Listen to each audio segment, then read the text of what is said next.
Hey my good friend, Sam Haymart for Test Driven TV. Today we're test driving the all-new 2017 Mazda CX-5. Really been looking forward to this test drive because this is one of the more popular vehicles in the segment for the driving enthusiast. So what it's like to live with, it's coming right up.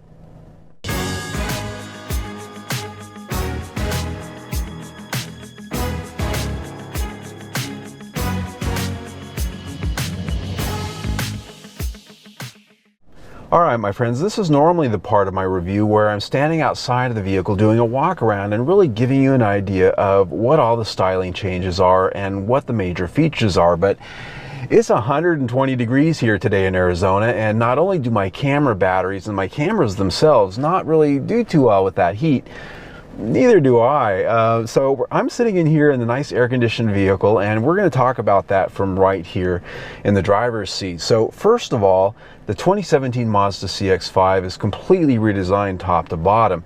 Now it's exactly the same size with a 106-inch wheelbase and 197-inch overall length. So they didn't blow it up and make it bigger, but as you can see, the sheet metal is all new. And what they've really done here is given this much of the same detail and look that we see on the larger CX-9, and that starts right up front with a deeply sculpted grille that really has sort of a ship's prow leaning forward, very bold silhouette.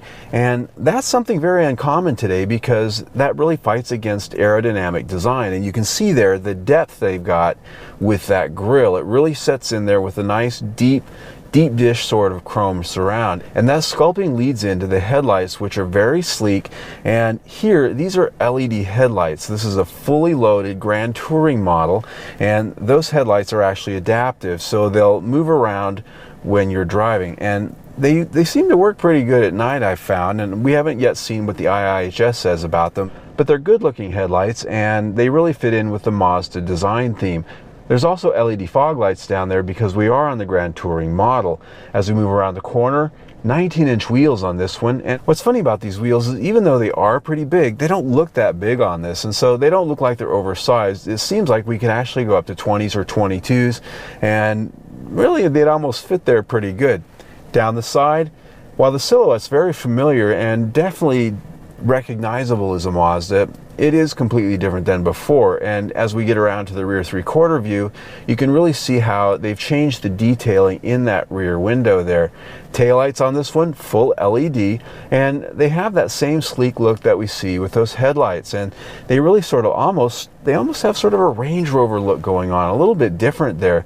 The one thing I point out here is that the dual exhaust tips are a standard feature across the entire model line, not something just reserved for the top end line. Same goes for that rear spoiler that you see up there on the top. That's standard across the board. The interior of the new CX-5 is absolutely a huge step up from last year's model, and I'm talking about everything. I'm talking about the materials, I'm talking about the design, and basically what they've done here is Mazda really set out to raise the grade when it comes to their products. They want to be a premium brand. Now that doesn't mean they're going all the way up to Lexus levels or Audi levels, but they want to give you a little bit more for your money, and they've certainly achieved that here. In fact, this interior, I would say, is really just like the Mazda CX-9, only maybe scaled down just slightly. Material quality, very good. Here on the dash, you've got a beautiful soft texture. You've got some stitched materials there. And all the materials, as you reach around here and you run your hand along the surfaces, everything's got a very nice, solid, yet high quality soft touch. Very, very good. And the materials that you look at are pretty good too. Here in the Grand Touring, I've got a wood grain trim against some metal trims. It's very tasteful looking in a design sense, I think. Other places you do have a piano black, which does tend to look dusty, especially here in Arizona, but that's not the case everywhere. Now, as I sit here, very comfortable seating position. This is more of a car-like seating position, less like a full top-heavy SUV. You're not looking down on the hood. You definitely feel ensconced in this like you're in a large car. Now, finding my position here to get comfortable, very easy. I've got an 8-way power seat here. Passenger has a power seat over there as well. We've got the premium package on this, so basically everything known to man is in here when it comes to features. These leather seats are heated. I've got memory settings down here on the side. This is a tilt and telescoping steering wheel, but it is a manual adjustment. Once in my position, I've got a nice view of the instrument cluster, which is a large 3-dial unit, very traditional. Over on the right dial, however, is a large digital screen, so you can customize that and get a lot of different information sets there as you're driving along. The steering wheel itself is heated in this particular vehicle. All the controls for not only your driver's aids, which this has a full array of, but your infotainment system, as well as your connectivity for your telephone via Bluetooth. Down here on the center stack, the controls are very simplified because you don't have the traditional controls of volume knob, tuning knob, some of those radio sets that you have normally on the dash. Here you've only got the HVAC controls and hard controls. As we go down the console, you see the shifter as well as the drive mode selector and the infotainment controls down there just before you get to the cup holders. As far as storage here in the console, very well done. There's a large cubby down here for your phone, and there's a power port down there to plug it into. Here you've got your cup holders back behind the shifter so they won't interfere with that. And down here inside, you've got a nice large bin down there, USB ports, as well as another 12-volt power port. This is pretty well laid out in terms of living with it every day for your drinks, for your phone, and being able to store the little things you take with you. Here in the back of the CX-5, a pretty comfortable place to be, I think, and that's for a number of reasons. The most obvious is I've got some pretty good space back here, as you can see. Legroom is pretty good. These seats, as always in my test drives, they're set about halfway forward, halfway back. For my height, I'm 5'9", and so you could have taller drivers up front, and an adult could still sit back here, although it would get pretty tight if they push that seat back very much further. Headroom's very good, and most importantly for me is the seat height is actually pretty good for this class. A lot of times they're down low, your knees are perched up. Not so much the case here. It's a good height, and there's actually some good side support here in these seats as well for your outboard passengers. Amenities back here, pretty good. I've got air vents. A nice thing here on a hot day like this, I've got the air conditioning on right now blowing on me. Love it. These seats fold down a little bit nicer than some, 40-20-40 split. And when they do fold down, you've got a pretty flat load floor back there, so a lot of cargo space. And the best part about it is I always really like to see here in an SUV, you've got a spare tire. Now in that spare tire, you're going to see the Bose subwoofer there for this particular model. Spare tire is always better than a can of fix-a-flat with an SUV. All in all, this interior is very well done. I love the design of this new CX-5. It's very appealing to the eye, and everywhere your hands roam, and the materials are of a good quality, and it's comfortable to sit in and live in every day. This interior gets 5 out of 5 stars. When it comes to the infotainment system, I'm sorry to say they didn't spend the time and effort on it that they spent designing the rest of this interior. It's the same old system they've had in all of their vehicles over the past few years, which means you've got a touchscreen up here that stops being a touchscreen the moment you get rolling. Then you have to use the knob down here on the console, only the knob and puck. And that's a problem because the menus on this particular system are not well laid out. You have to use the knob, you have to twist, you have to push, you have to move it back and forth, you have to press buttons just to do anything. Something as simple as changing your stations takes 2 or 3 moves here on the menu. Storing a preset can take 4 or 5 moves. If you're trying to move from one function to the other, navigation to radio, or even change the band you're on, it's several menu choices deep, and that's a problem when you're forced to use just a single puck or knob. It's almost like playing Pong on an old Atari game. It's that bad, and I really hate to complain about it because this could be so easily fixed by simply letting you use the touchscreen over 5 miles an hour. It could be fixed by simply software redoing their menus a little bit, just putting the presets for your radio stations up there as a default. Those 2 or 3 things would virtually get rid of every little complaint that I have about this system. But that said, the graphics are relatively crisp, and they're easy to read in most cases. The only problem is because that screen sits there, there's a little bit of glare in the sun sometimes. And lastly, before I render a score here, it's missing a couple features. Apple CarPlay, Android Auto. Those are a staple today. Every car should have that. Therefore, this infotainment system, 3 out of 5 stars.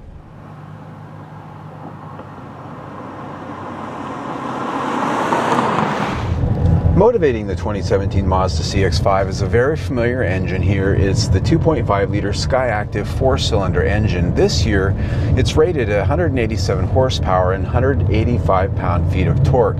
And for 2017, it's only available with a 6-speed automatic transmission. No longer is a manual offered. And in the all-wheel drive test drive guide here, it's rated by the EPA at 23 mpg city, 29 mpg highway, and 26 mpg combined. So the question I always ask is, how does it go? It's got decent passing power. Now, what I will say is that unlike some of the turbo vehicles in this segment, which do offer more power, it doesn't quite have the torque. Therefore, you really do need to wind it out to get your power. Now, the good news is this does have a sport mode down here on the center console, and basically what that does is it sharpens the throttle control and it lowers the actual shift points for the transmission. So it'll actually let you go down an extra gear or two when you ask for power. It'll let it rev out longer. So you can get that feeling of power when you want it. But what I will say is that this vehicle does weigh almost 100 pounds more than the old CX-5 with not really a big bump in power. So not only do we have slightly less fuel economy than we did before, but the acceleration doesn't quite feel as strong. The good news is this is a very refined powertrain, and unlike a lot of the vehicles in this class, it still comes with a traditional automatic transmission, not forced to be with the CVT, continuously variable transmission. So there's a lot of good to say about this powertrain. It has a good sound, it has a good personality. The one area where it does sort of let me down is fuel economy. It's rated at 26 mpg combined, that's city and highway. In my week with it, I struggled, and I say struggled because I really worked hard to get 21, not nearly 26. So that is a little bit of a disappointment there. Therefore, powertrain gets 4 out of 5 stars. When it comes to ride and handling, the Mazda CX-5 has always been a standout in the class because it offers something for the driving enthusiast. It's had sharp handling, sharp steering, a very communicative chassis, and the great news, that's still here. This is still an SUV that you can take out on a windy road, or you can throw in a curve, or even drive around town with a little bit of gusto. Take those corners, make that left turn at the light a little faster than you might otherwise do, because you can. But they've really elevated the feel here in such that it feels a little bit more solid, a little quieter, a little bit more premium, and that's been done with a lot of different, well, tuning tricks, so they say. So you've got a vehicle that's every bit as good as it was, yet it's quieter, and the steering here still has that very tight and responsive feel. It's light, it doesn't feel overly heavy unless you put it on sport mode, and at that point it does get that heavier feel that some do like. But overall, I'm very impressed with the handling and the overall feel of this chassis, at least here on the pavement.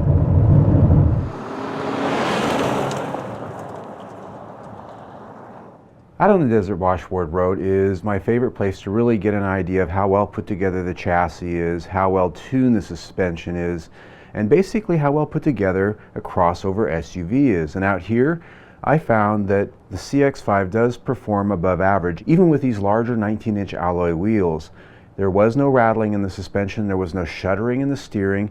It was a bit noisy because there was a tight structure here with a lot of resonance, but when it came to how solid the chassis is and how confident it feels out here, very, very good. Chassis gets 5 out of 5 stars. On the measure of quality, something very, very important to me with any vehicle I test because, well, cars are expensive today, and like most Mazdas that I've tested, quality, fit and finish, everything really comes out top of class. This is built in Japan, and it exemplifies all of those attributes that we tend to expect from Japanese-built vehicles. Therefore, quality comes in 5 out of 5 stars. All right, my friends, wrapping it up for the Mazda CX-5. I'm very pleased here. I think they've done a nice job. They've accomplished their goal of making this a more premium vehicle inside and out, and that goes to the styling, that goes to this interior, and the overall feel of it. And the good news, it didn't come at the expense of driving enjoyment. This is still a Mazda that an enthusiast is going to appreciate, which isn't something that can be said for a lot of the competition out there. Now, looking at the price here in the specs, as you can see, $34,000 and some change for this fully loaded Grand Touring. Now, when you compare this against some of the other competitors in terms of what you get for the money, some of them do offer some things here at that price that this does not. One of those being ventilated seats. That'd be nice here in this heat today. A panoramic sunroof, not offered here. Those are just a couple of things, but again, this has things they don't, like driving enjoyment. It has handling, it has a premium feel. So value here, I still put at 5 stars. When you put that in with everything we've already talked about, we're at 4.5 stars for the review. Very good. I'm Sam Haymart for Test Driven TV. I hope you enjoyed the ride.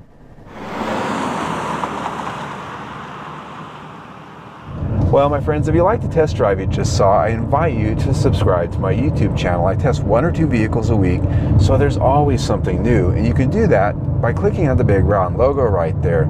Also, see our latest test drive right there on the big square. Either way, stay tuned.